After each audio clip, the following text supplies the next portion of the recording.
Why, hello there. It has been a very long time since I've done this, but I wanted to come on here to kind of give a life update and what's been going on and talk about stuff. Let's do this.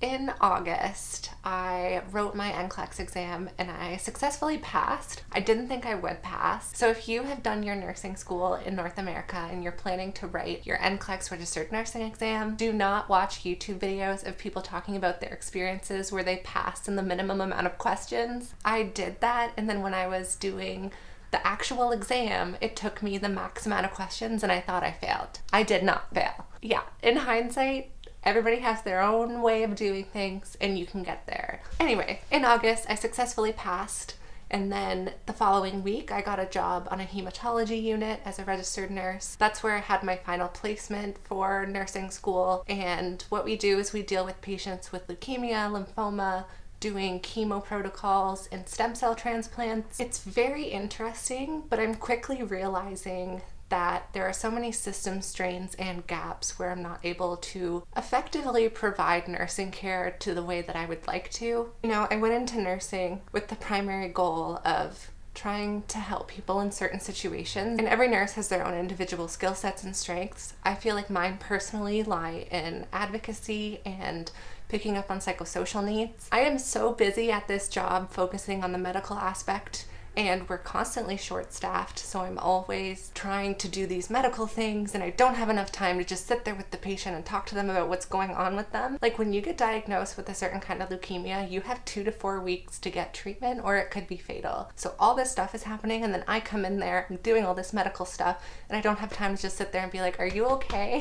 And that's really hard for me, especially given my background and everything that I've experienced. I have a lot of passion when it comes to mental health and people dealing with marginalized identities or LGBTQ topics, and I'm quickly realizing that if I stay in hematology, which I love, don't get me wrong, there's just not enough resources to do the job to where I feel fulfilled and like I'm really doing my job. I can't continue. Like, right now I'm currently looking at other opportunities out there. I'm going to keep this job, obviously, but we will see what's going to happen in the future. I have also been involved in a program development for young adults with substance use problems, and that's been really exciting because that's where a lot of my passions intersect. I used to be a service user, and being a nurse, it's nice to kind of combine those and do things in the way that I feel fit both effectively. I might be involved in a research project in the future, and just like the experience that I've had to this point of how we can best help these youth and what are the tools that they need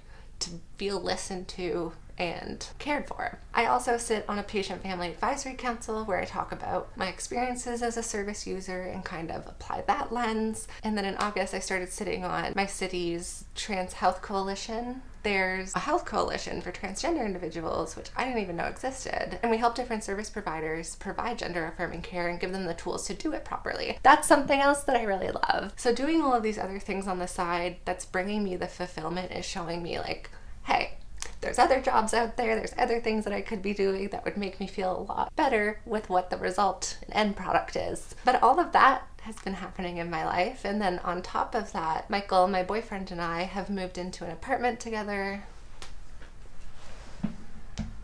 and that's been really great. Things are going amazing between the two of us, and it's nice to have our own space, and it's probably like one of the nicest places we have ever lived. And that has pretty much been the last 6 months of my life. All in all, 2021 was kind of the culmination of everything that I've been working towards and the completion of it, and now I'm like hopping on to that next step.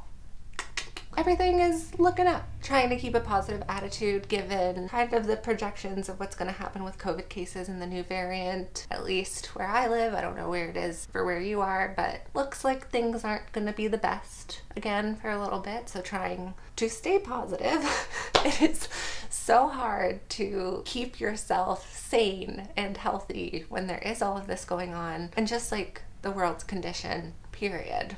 It can be very hard. But you know, like, I used to be somebody who would dwell on things and ruminate and just get upset over all these external influences that I can't control. And now I'm more like, what can I do now that'll put a smile on my face? Is it light a candle and watch a fun show about drag queens? Because I think so. Or, you know, Pokemon Shining Pearl has been pretty great. Yeah.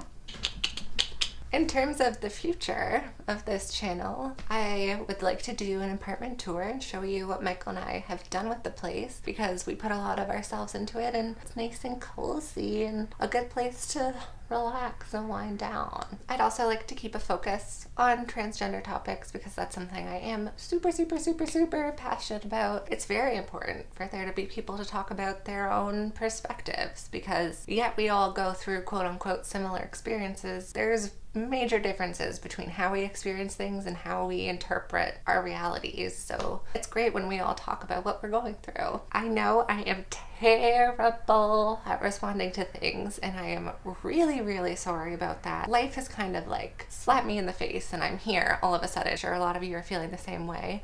But if you do still have questions or you want to chat, I'm hoping to do a question and answer video to kind of like give you my 2 cents if you want it. That's why I started doing this, is the dialogue, even though I've kind of sucked at it. But I hope everything is going well with you, and if it isn't, I hope you have the supports in place to be able to get through it and on to the next step, because we can only make do with what we have, and sometimes life is just difficult for us. So know that there are people out there, even if you don't know them, that would support you and be there for you. Yeah, but it was nice to kind of word vomit again. Always a pleasure. That's it. Bye.